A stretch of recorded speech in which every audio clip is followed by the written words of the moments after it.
Imagine standing on a stretch of icy shoreline where the wind bites like a warning and the sea glitters with secrets. This is Kola Bay, a small body of water with enormous global stakes. At first glance, it looks calm, almost ordinary. But beneath that frozen surface lies one of the most strategic spots on Earth, a place quietly shaping the future of the Arctic.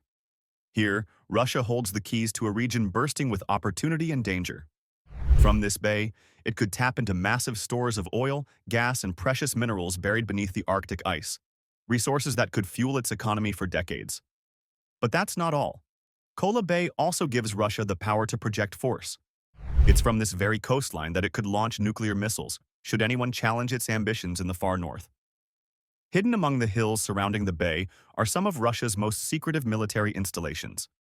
Just 5 miles from here lies the Arctic's biggest shipping port, a gateway that could soon carry billions of dollars worth of newly mined Arctic resources to the rest of the world.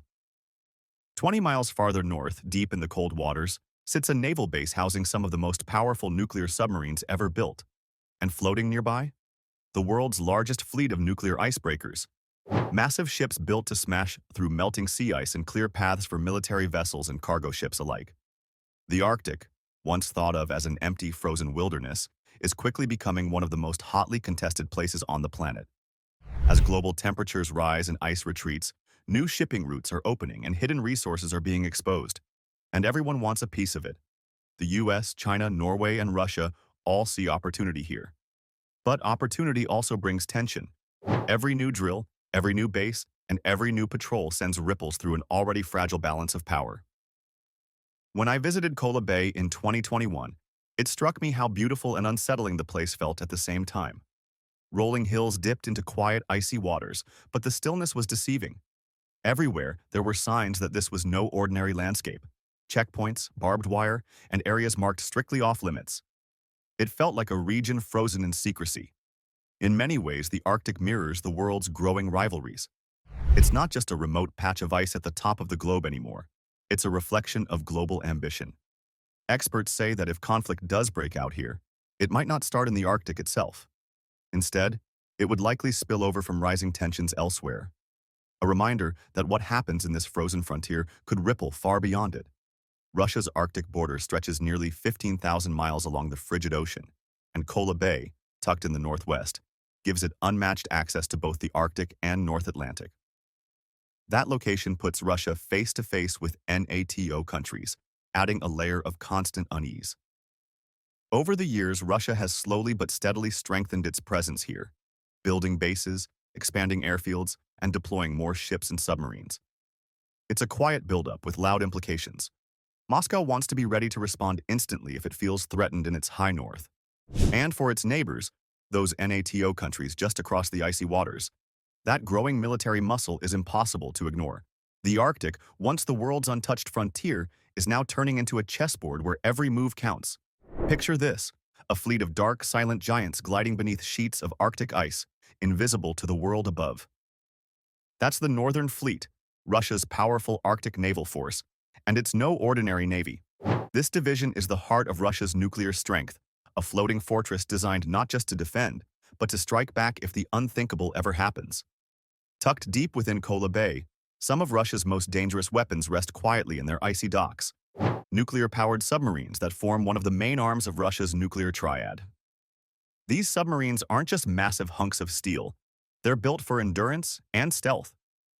Because they run on nuclear power, they can roam the frozen seas for months, even years, without needing to refuel. If one disappears beneath the ice, no one really knows where it is or when it might reappear. This ability to vanish is exactly what makes them so critical. They represent Russia's second strike capability, the power to respond if its land-based nuclear weapons were ever wiped out. In other words, even if Russia were attacked first, these submarines could still strike back from the depths of the ocean.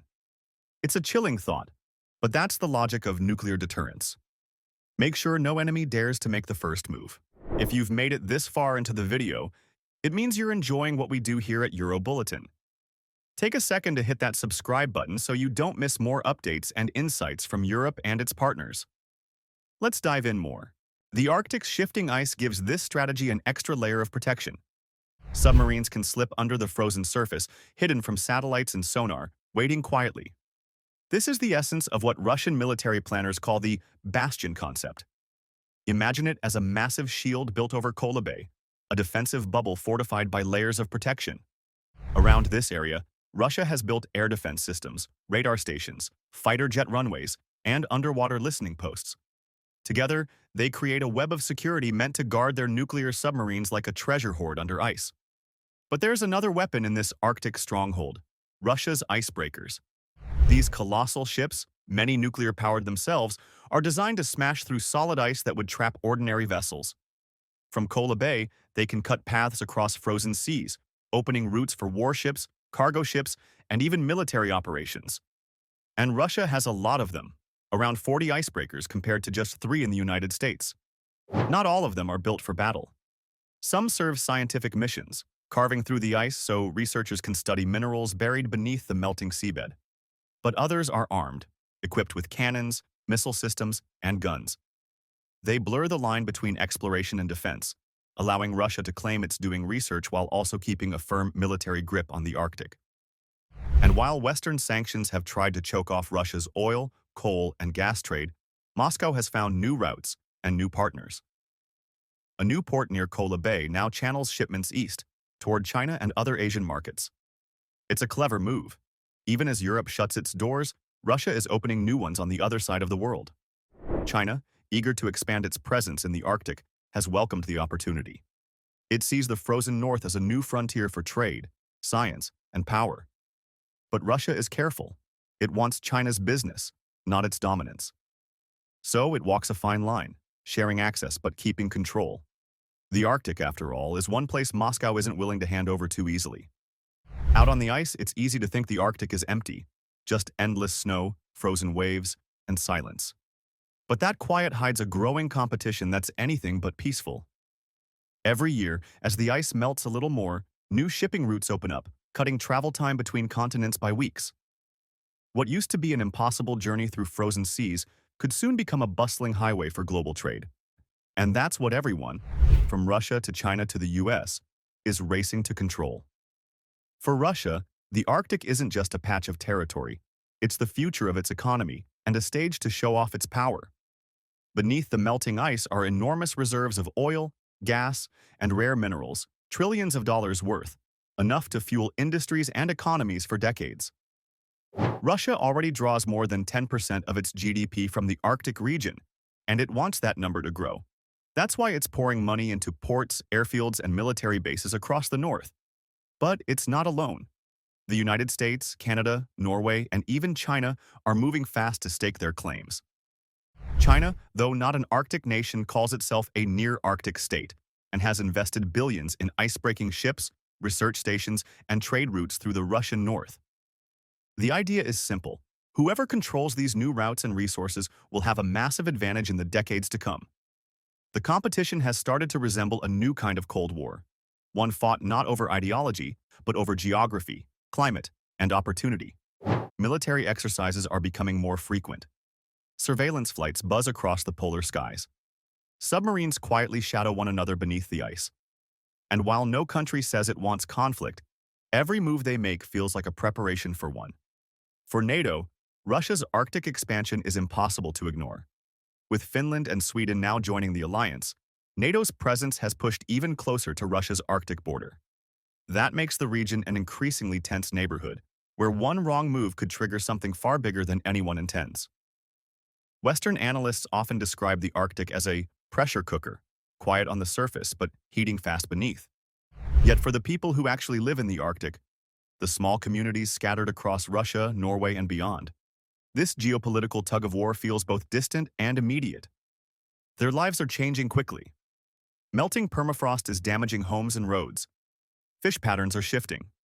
Shipping traffic brings pollution and noise to what were once pristine waters. And the military buildup means more restricted zones and fewer areas open to the public. Still, for Russia, the Arctic is not just about defense or even economics. It's about identity. The Kremlin sees its northern frontier as a symbol of strength, resilience, and destiny. For decades, Russian explorers and sailors have braved the Arctic's extremes, planting flags, building bases, and enduring the cold to prove a point. that Russia belongs here more than anyone else. And now, as the world warms and the ice retreats, Moscow's long-frozen dreams are finally within reach. The question isn't whether Russia will act, it's how far it's willing to go to secure its Arctic future. When China's President Xi Jinping visited Moscow, something remarkable happened. Russia played what some call its Arctic card. For the first time, Moscow hinted that it was open to sharing control of the Northern Sea Route, that icy shortcut connecting Europe and Asia through Arctic waters. For decades, this route had been Russia's pride and guarded secret. Now, suddenly, it was on the table for joint management with China. That move stunned many observers. The Northern Sea Route isn't just a trade corridor, it's a future goldmine. As melting ice opens new paths, ships can shave thousands of miles off their voyages between Asia and Europe, saving time and money. Russia sees it as a way to dominate Arctic trade. China sees it as a key piece of its global Polar Silk Road. The partnership between the two powers, once unlikely, is starting to look like a carefully calculated alliance. But what does all this mean for the rest of the world? Well, that depends on who you ask. For NATO countries, it's both a warning and a wake-up call. Russia and China working together in the Arctic could shift the balance of power in one of the world's most strategic frontiers. The United States has made no secret of its interest in expanding influence there. Remember when Washington floated the idea of buying Greenland? It sounded outrageous at the time, but behind the headlines was a serious concern. Whoever controls the Arctic's routes and resources could shape global trade and security for decades to come. Other NATO members, especially those close to the Arctic Circle like Norway, Denmark, and Canada, are ramping up their own military and research efforts. Many of them have long relied on U.S. protection, but now they're investing in new patrol ships, radar systems, and icebreakers to defend their own northern territories. The Arctic may still look frozen, but politically, it's heating up fast. Meanwhile, Russia continues to strengthen its grip on the region through places like Murmansk, its crown jewel port city on the Barents Sea. Murmansk is special. It's one of the few deep-water Arctic ports that stays ice-free year-round. That means it can handle massive cargo ships carrying coal, gas, and minerals dug from Russia's far north. From there, those shipments can head east toward China, bypassing the West almost entirely. It's a smart strategy, using geography to beat sanctions. While Europe turns away from Russian energy, China becomes an eager buyer. But there's a delicate balance at play. Russia wants Chinese money and trade, but not Chinese control. Beijing's growing influence in the Arctic is welcomed with one hand and carefully managed with the other. And through it all, Kola Bay remains Russia's northern stronghold, the center of its Arctic power. It's where military might, economic ambition, and national pride all come together. Every submarine, icebreaker, and missile battery stationed there sends a clear message. Russia intends to defend its claim to the top of the world. For Moscow, the Arctic isn't just a frontier, it's the future. And for everyone watching, it's a reminder that the next great global rivalry may not be fought on land or at sea, but on ice. As Russia and China draw closer in the Arctic, the rest of the world is quietly recalculating its next move. What began as a frozen wilderness once ignored on world maps has become a stage for the 21st century's most complex power play, one that mixes trade, military strength, and the shifting climate into a single high-stakes competition. For China, the Arctic Partnership is about access and ambition. It has declared itself a near-Arctic state and is pouring billions into research stations, shipping routes, and icebreaker construction. Beijing sees the Northern Sea Route not only as a faster trade corridor, but as part of its larger vision, the Polar Silk Road. If this route opens year-round, Chinese ships could bypass traditional choke points like the Suez Canal, dramatically changing how global trade flows. Every degree of melting ice makes that dream just a bit closer to reality. For Russia, that partnership is both a lifeline and a gamble. Sanctioned and isolated by the West, Moscow sees Arctic exports as a way to keep its economy alive, shipping energy east to China instead of west to Europe. Yet there's unease behind the scenes. Many Russian officials worry about becoming too dependent on Beijing, especially as China's influence spreads through the very region Moscow has long seen as its own domain. It's a fragile dance, one built on shared goals but shadowed by deep mistrust. Meanwhile, NATO is adapting to this new reality. The alliance's northern flank now stretches further than ever before, with Finland and Sweden joining its ranks, bringing NATO's border directly against Russia's Arctic territories. Joint exercises are growing more frequent, surveillance flights are constant, and underwater monitoring networks are expanding. What used to be an untouched frontier is turning into a chessboard of submarines, satellites, and stealth aircraft. And yet, as nations compete for power and profit, the Arctic itself is changing faster than anyone imagined. Average temperatures here are rising almost 4 times faster than the global average. Ice sheets are shrinking, species are migrating, and permafrost, once permanently frozen, is beginning to thaw, releasing greenhouse gases that could accelerate global warming even more. In the rush to claim its riches, the world may be ignoring the warning signs that nature itself is sending. So where does all this lead? Will cooperation between Russia and China carve a new world order in the north? One where power is shared among rising giants? Or will it trigger a new era of confrontation, with NATO and its allies racing to catch up?